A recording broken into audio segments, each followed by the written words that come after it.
As of the 7th of May 2020, there have been 51,420 confirmed cases reported by the Belgian authorities, with a total of 8,415 deaths and 12,980 discharged patients. Currently, 2,688 people in Belgian hospitals are suffering from COVID-19, including 538 in intensive care. 7. The actual number of infections, however, is likely to be much higher than the number of diagnosed cases, as laboratory tests are being limited to specific people and/or people with severe symptoms, and because many people with mild or no symptoms do not seek medical help, even as they are likely to be transmitting the virus. 8. Steven van Gucht from Scienzano explained this was due to a difference in counting, compared to other countries.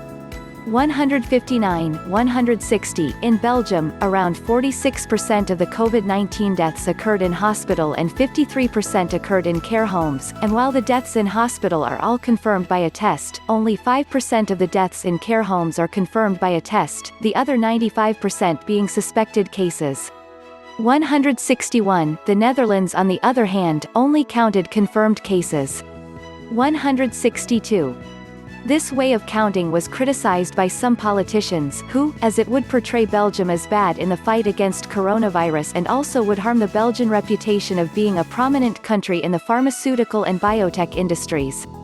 163. Some doctors, who complained that deaths caused by other pathologies and causes have been lumped into the COVID-19 category.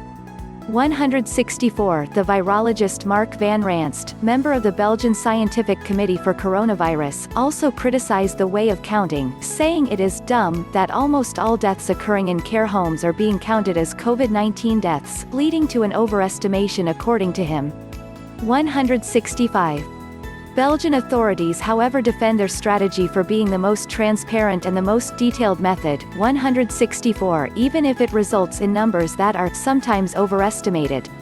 166. According to Steven van Gucht, responsible for the reporting strategy, the suspected deaths are being counted as COVID-19 deaths because not everyone can be tested. 166. But said this way of counting saved lives by pointing to the dire situation the care homes were in. 167. After this criticism, the official daily reports started to distinguish the deaths figures between confirmed tested and simply suspected cases.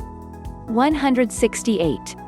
When several countries published excess mortality figures, it appeared that the criticized way of counting caused the reported COVID-19 death toll in Belgium to be closer to the excess mortality figures, compared to other countries. 169. For example, between the 5th of March and the 5th of April, Belgium reported 2,373 COVID-19 deaths, with the excess mortality being estimated around 3,000. Causing still an underreporting of around 600 deaths. While the neighboring Netherlands had an estimated excess mortality of 6,200, with 3,197 reported COVID-19 deaths in that same period, causing an underreporting of around 3,000 deaths.